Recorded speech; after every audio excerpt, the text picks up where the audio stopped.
ஏங்க எல்லாரும் எப்படி இருக்கிறீங்க? America Michigan temperature 3 டிகிரிங்க. சொல்லும்போதே நல்லா இருக்குல்ல.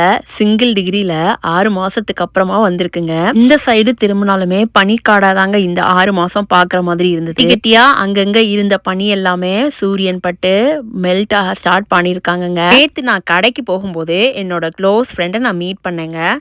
ஸோ அவங்க வந்து என்கிட்ட ஷேர் பண்ண ஒன்று தான் நான் இன்னைக்கு உங்ககிட்ட சொல்ல போறேன். நார்மலா தாங்க கொஞ்ச நேரம் பேசிட்டு இருந்தோம். டிராகன் ஃப்ரூட்டை நான் காஸ்கோல தாங்க எடுத்துட்டு வந்தேன். நல்லா ஒரு கன்ஃபியூஷன்லேயே இருந்தாங்க. அப்போ வந்து என்கிட்ட அப்ரோச் பண்ணாங்க. இந்த டிசிஷன் எடுக்கலாமா வேண்டாமா நீ எனக்கு ஷேர் பண்ணு உன்னோட பாயிண்ட் ஆஃப் வியூ அப்படின்னு சொன்னாங்க.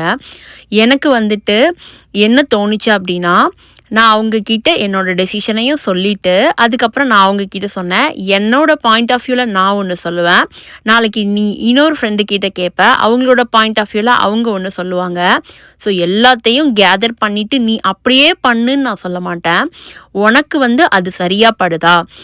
ஏன்னா ஒவ்வொருத்தங்களுக்கும் சிச்சுவேஷன் ஒவ்வொரு மாதிரி இருக்கும். அவங்க கேட்டது என்னது அப்படின்னா, உங்களுக்கு வந்து ஐடி கம்பெனில ஒர்க் பண்ணணும் ஆசையாங்க. ஸோ அதனால நான் அதுக்கு ட்ரை பண்ணவா? இல்ல நான் இப்ப இருக்க ஒர்க்கவே கன்டின்யூ பண்ணவா? உனக்கு என்ன சொல்லுது? உன்னோட பாயிண்ட் ஆஃப் வியூல உன் மனசுல உனக்கு என்ன தோணுதுன்னு நீ என்கிட்ட சொல்லு அப்படின்னு கேட்டாங்க. அவங்களுக்கு தோணுது, இவங்களுக்கு தோணுது அப்படின்னு சொல்லிட்டு, நீ உனக்கு என்ன செய்யணும்னு தோணுதோ அத வந்து செய்யாம விட்டுறாத அப்படிங்கிறத மட்டும் தாங்க நான் மென்ஷன் பண்ணேன்.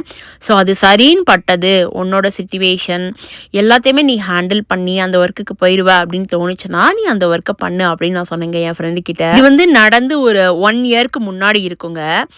இப்போ வந்து அவங்க வந்து ஐடி கம்பெனில ஒர்க் பண்ணிட்டு இருக்காங்க அமெரிக்கால. ஸோ எனக்கு வந்து அந்த டைம்ல நான் தோணுனதெல்லாம் அவங்க கிட்ட சொன்னேன். அவங்க வந்து நேத்து என்ன பார்த்து பேசும்போது ஆக்சுவலி நாங்க வந்து ஒரு கடையில வச்சு மீட் பண்ணோங்க. ஸோ பார்த்து பேசும்போது அவங்க அத சொன்னது இதுதான். நீ அன்னைக்கு வந்து சொன்னது வந்து எனக்கு இன்னைக்கு வந்து பெர்ஃபெக்ட்டா இருக்கு. எனக்கு என்னால பண்ண முடியுமாங்கிறதே ஒரு டவுட்டா இருந்தது. பட் நீ அன்னைக்கு எனக்கு ஷேர் பண்ணது எனக்கு ஒரு மோட்டிவேஷனலா இருந்தது அப்படிங்கிற மாதிரி அவங்க சொன்னது எனக்கு ஒரு ஃபீலிங் ஒரு ஹேப்பியா இருந்த மாதிரி இருந்ததுங்க. நம்மளோட லைஃப்ல நம்மள சுத்தி நெறைய பேர் இருப்பாங்க. ஆளுக்கு ஒவ்வொருத்தங்க பாயிண்ட் ஆஃப் வியூல ஒவ்வொன்னு சொல்லுவாங்க. நமக்கு எது சரின்னு படுதோ அத தாங்க பண்ணணும்.